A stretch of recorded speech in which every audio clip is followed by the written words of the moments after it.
Psychopathic behavior on the rise as society descends into freefall collapse.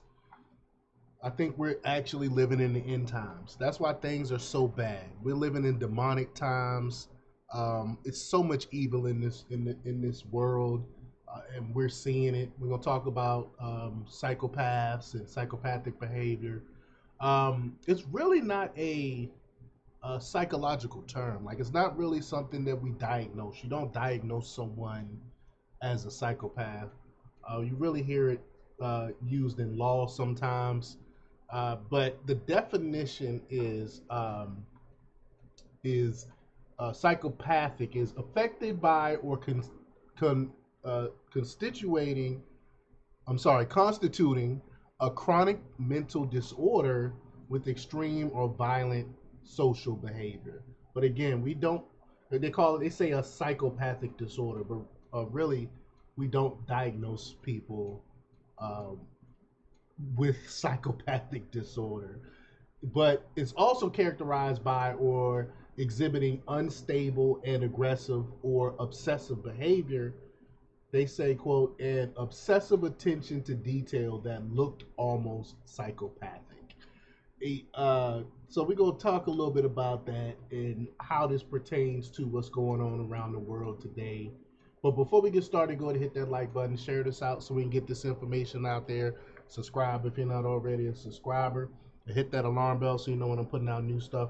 Also, check out my link tree in the description. It has a link to my Patreon where I talk about things I can't talk about here.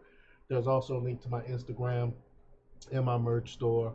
Also, check out JJthepsychotherapist.com. All right, let's talk about this news. The U.S. is in the midst of a significant economic and social collapse, marked by a rise in psychopathic behavior in public. Over the last decade, mass violence and theft has surged, fueled by social media, enabling quick and efficient organization of such incidents online.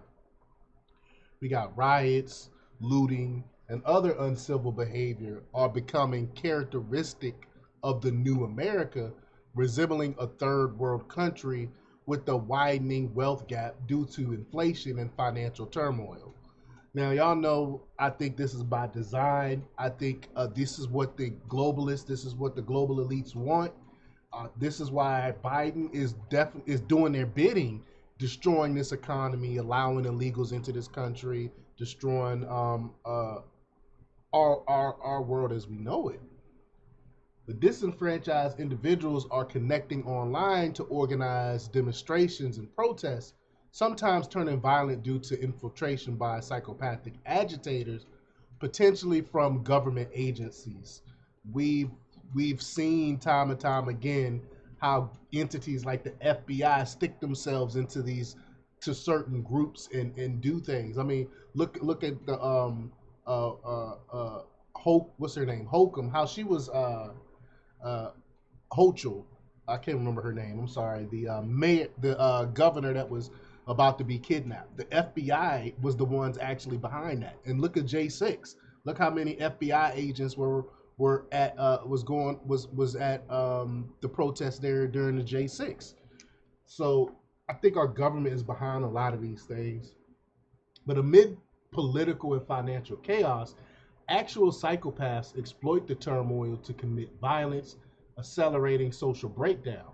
If the initial wave of criminal actions during a breakdown isn't addressed, it can escalate into an avalanche of criminal behavior.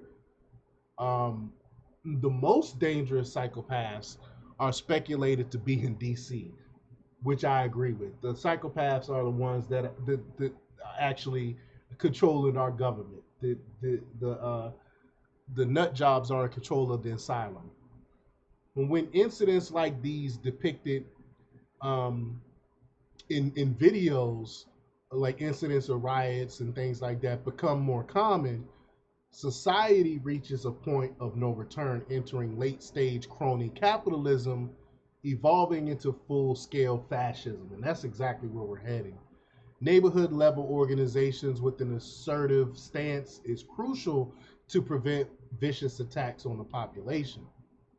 Now, in a collapse, psychopaths may exhibit within the government, uh, given the power to use violence under the guise of law. This raises the question of whether laws written by psychopaths are worth following. As warned in Isaiah 5:20, the U.S. faces a state where good is called evil and evil is called good, reflecting the impact of decades of soulless, materialistic decadence. I mean, now if we are considered traditionalists, we believe in family, we have morals, now we are considered the bad guys. This is just crazy. But again, the Bible speaks to this. That's why I believe we're definitely living in the end times. Commenters note that true psychopaths, lacking morality, manipulate systems, with some pointing to individuals in DC or the medical establishment. I mean, look at what happened with COVID. Look at the lockdowns. Look at the vaccine mandates. All of these things. The revelation of hidden tunnels under the Chabad-Lubavitch Jewish sect's headquarters adds to concerns about deceit and manipulation. I mean, look, why would they have tunnels uh, uh, underneath that place? Why would they need that? It's some evil things going on in this country, and I don't think any of this stuff is going to change unless we turn to God. But let me know what you think. Leave your comments down below. Like, share, and subscribe, and check out jjthepsychotherapist.com for the latest in news. Until next time, peace.